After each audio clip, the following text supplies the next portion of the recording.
pada kelas 8 semester 1 dalam pembelajaran akidah akhlak yang bertema akhlak terpuji untuk menghadapi ujian hidup. Selamat menyaksikan. Assalamualaikum warahmatullahi wabarakatuh. Waalaikumsalam warahmatullahi wabarakatuh.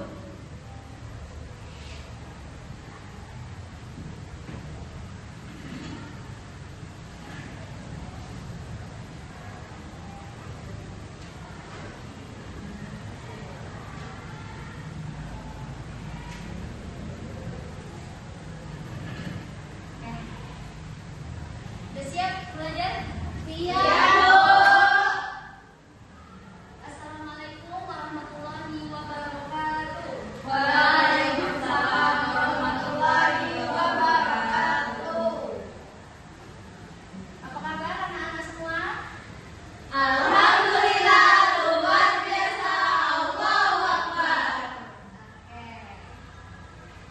Sebelum kita mulai pembelajaran hari ini, kita berdoa terlebih dahulu dipimpin oleh ketua kelas. Silakan.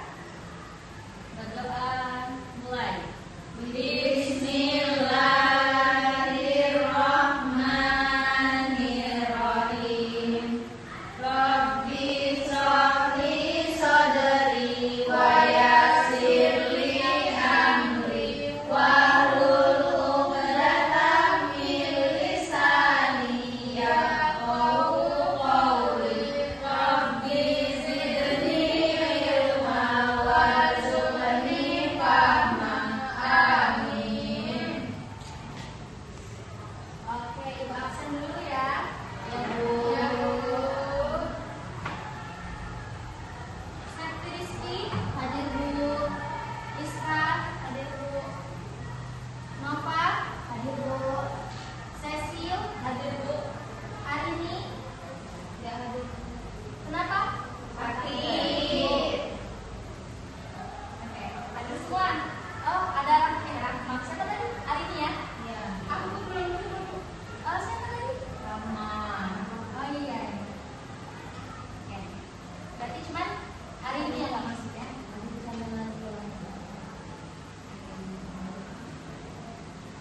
Oke, sebelum masuk ke materi hari ini, Ibu ingin mengulas materi pekan lalu. Ada yang masih ingat pekan lalu kita belajar mengenai apa? Kayak Bu. Akhlak terpuji. Akhlak terpuji. Apa saja? Ayo. Jujur. Amanah. Amanah. Tidak Bohong. berbohong. Terus Tanggung jawab. tanggung jawab. Menepati janji. Tepati janji. Oke, itu akhlak terpuji yang harus kita tanamkan, terapkan dalam kehidupan Sehari-hari. Allah, bagus sekali. Nah, sekarang Ibu tanya, apa yang terjadi jika seseorang itu tidak sabar? Ada yang tahu? Ada yang tahu apa yang terjadi jika seseorang itu tidak sabar? Ayo Bu, oke apa? Ada Bu, dia bisa jadi pemarah dan menyesal Bu. Oke, benar sekali.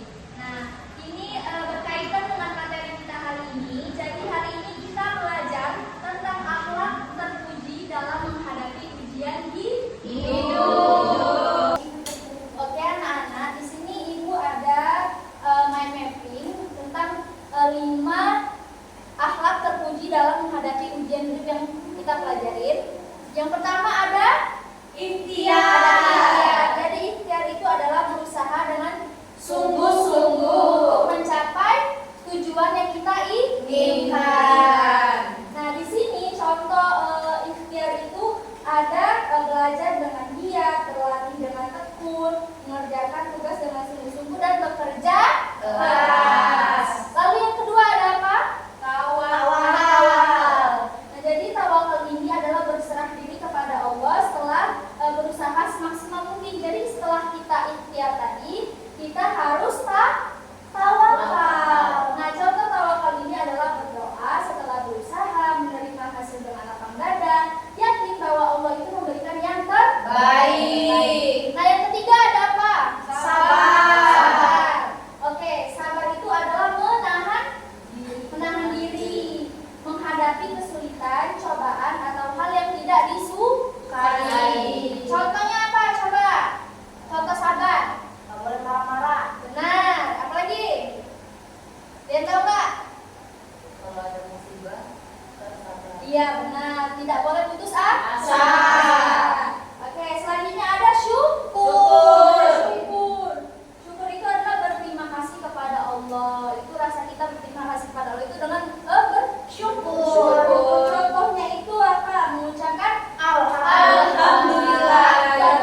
Oke,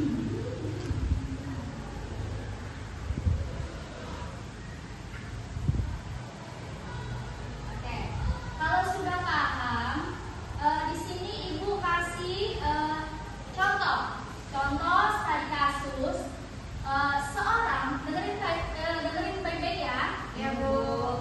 Seorang siswa sudah belajar dengan sungguh-sungguh, tetapi nilainya rendah.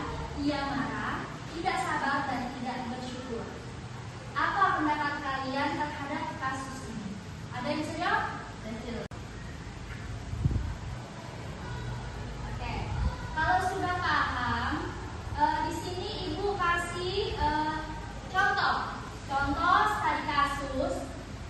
Seorang, dengerin baik-baik ya. Ya Bu. Seorang siswa sudah belajar dengan sungguh-sungguh, tetapi nilainya rendah. Ia marah, tidak sabar dan tidak bersyukur. Apa pendapat kalian terhadap kasus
mengerjakan latihan soal dan meminta bantuan temannya ketika ada materi yang belum dipahami.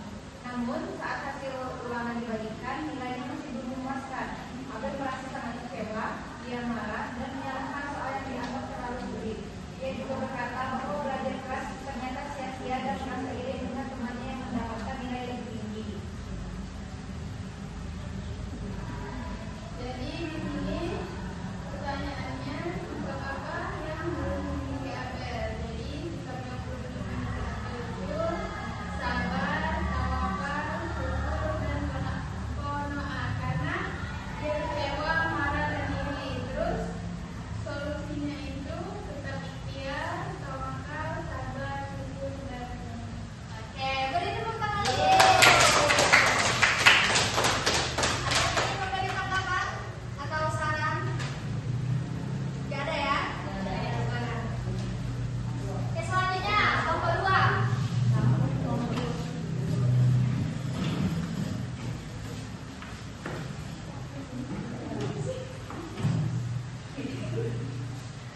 Assalamualaikum warahmatullahi wabarakatuh. Waalaikumsalam warahmatullahi wabarakatuh.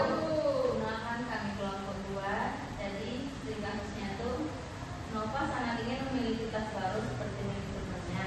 Dia merasa tas yang dimilikinya sudah tidak bagus, padahal tas tersebut masih layak dipakai. Sikap apa yang belum dimiliki Nova? Sikap qanaah, karena sikap tidak syukur. Oke, pertanyaan kedua, bagaimana solusi berdasarkan qanaah dan syukur? Jadi di sini Nova itu tidak bersyukur. Jadi apa yang ada itu harus disyukuri. Terus qanaah itu kan menerima dengan ikhlas. Jadi apapun yang ada itu harus diterima dengan ikhlas dan lapang dada. Beri tangan dulu kelompok 2.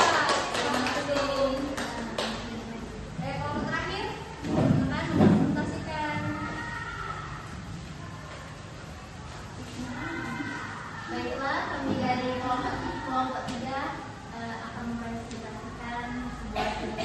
Jadi studinya itu Anissa mengikuti lomba pidato antar kelas. Ia sudah berlatih dengan serius selama seminggu. Ia berharap bisa menjadi juara karena merasa sudah berusaha maksimal. Namun saat pengumuman ternyata ia tidak menang. Anissa merasa sedih dan kecewa. Ia mengatakan bahwa pengumuman itu tidak adil. Ia juga tidak mau lagi ikut lomba karena takut gagal. Baiklah, selanjutnya disampaikan oleh rekan saya.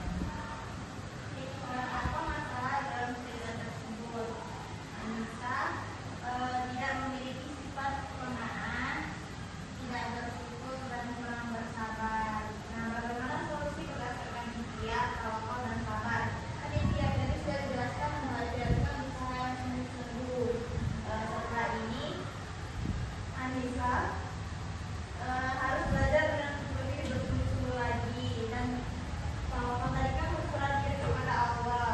Terus kita harus menyerahkan semuanya kepada Allah karena apa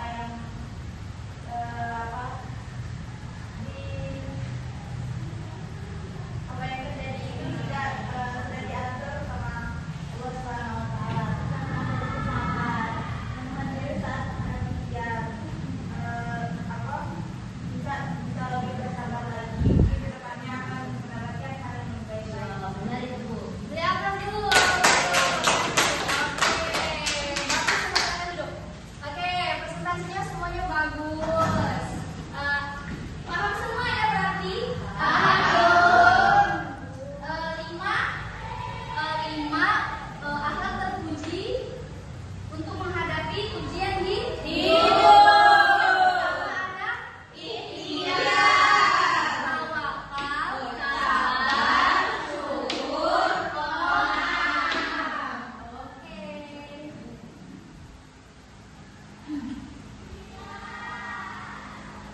Jadi dari pembelajaran kita hari ini ada yang bisa menyimpulkan tidak apa yang sudah kita dapatkan di pembelajaran pagi ini? Ada yang bisa menyimpulkan? Ayo Bu.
Ikhlas. Salam dada.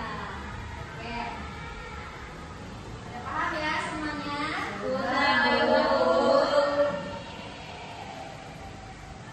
Oke, kalau udah paham semua, mungkin sekian saja pembelajaran kita pada pagi hari ini. Semoga apa yang